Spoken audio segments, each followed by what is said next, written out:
Hi, I'm Steven Patterson from Matisse Derivan, and in today's quick lesson I've got a really interesting technique that anyone can do. The technique's called photo image transfer, and what we're going to do with the use of some varnish is take this image and transfer it to another surface. Now the way we go about doing that is, and I'll just start doing it now, we've got an image here on this piece of paper. We're going to use polymer gloss varnish and we're going to apply 2 to 3 coats, and we can take this straight out of the container. Just try and keep the coats nice and thin. And we're going to apply this varnish so we build up a few coats so there's actually some substance to the varnish. Now the thing to remember, the images must be an ink type image. So when we say a photo transfer, you can't actually use a photo. You'll need to take a colour photocopy, or a black and white photocopy is fine, of that image. Okay, so we'll just leave that there for the second. You can use a magazine as long as the ink is exposed. If you try using a glossy magazine, the problem is there's already a varnish over the top of the ink. The ink needs to be exposed so that the polymer gloss varnish can actually adhere to it. So we'll put 2 or 3 more coats on here, and then what we're going to do is, once this is fully dry, we're going to soak it in this tray in some water, and we're going to rub the paper off the back. Now once we take the paper off the back, we'll just be left with this film of varnish with the ink impregnated in it. And we can take that and adhere it to another surface. And the great thing is, it doesn't have to be a flat surface, it can be a 3-dimensional surface. So I'm going to go ahead and do a few more coats, and I'll be back in a while. Now our 3rd coat of varnish is dry. I've trimmed the edges off, and we're good to soak the image in some water and start rubbing the paper off the back. We've let this dry for about 24 or 48 hours. The longer you can leave it dry, the better.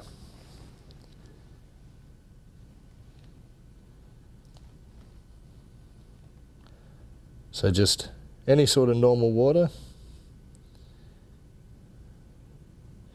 And that's starting to soak in a little bit already. The varnish is going to go white. It'll go back to the form that it takes when water's in it. And basically we're just going to let this soak for a while, and I'm going to rub the back. And what's going to happen is the paper is going to start coming away from the varnish, and we'll be left with something a bit like cling film, and the image impregnated into the varnish. Okay, we'll be back in a little while once we've got some of the paper off. So we've finished taking all the paper off the back, and keep in mind, don't be impatient with this. You might have to take several hours to let the paper the water soak into the paper and the paper soften, so you're going to be able to get it off the back. You're going to rub just around like this, making use of the paper that's coming off to sort of rub the rest of the paper off. Now it might go a little bit milky, that's fine. What we're going to do now is take the transfer image, and we're just going to drip off some of the water. You can see this is just the varnish with the image left inside. We're just going to take it over here and let it dry off a little bit. So we flatten it out. Take a little bit more paper towel just to get the water off it. And while that's drying, I'm just going to use a little bit more of the polymer gloss varnish to sort of use as a glue to adhere the image down. And this will also help us move let us move the image around. Now one thing to keep in mind with the inks that are in the varnish now, they're not like normal artist quality paints where they won't fade. Most printing inks will fade, and some of them can fade really quickly. So just keep that in mind if you're looking at doing this with your artwork. So we have the image all in one piece, and I'm just going to do my best to get this in the middle. And you should have a little bit of time before it dries, and then we've got to try and get the air bubbles out. And then I'll probably varnish the whole thing, but leave the image time to dry. Get as many of the air bubbles out as you lay it down. And then we're not going to varnish this until the whole lot's had time to dry, because it's been soaking in the water for so long. The varnish has accepted some water back into it. So I'm just going to work away with my hands here for a few minutes and flatten the image right out. Make sure you get all the air bubbles out. Move them out to the sides, and you'll see the varnish from underneath that we're using, the wet varnish, will be coming out with it. And you can just wet your fingers a little bit to let them slide across and get all the air bubbles out.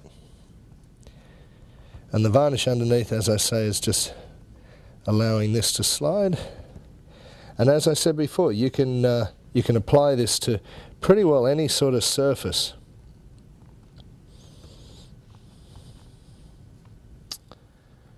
Okay, we're pretty close.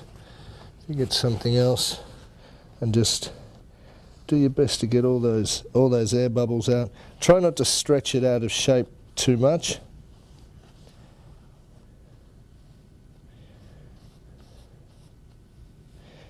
And you'll see around the edges here where we left a little bit of the image, at least a little bit of the varnish. This will clear off as the varnish dries out.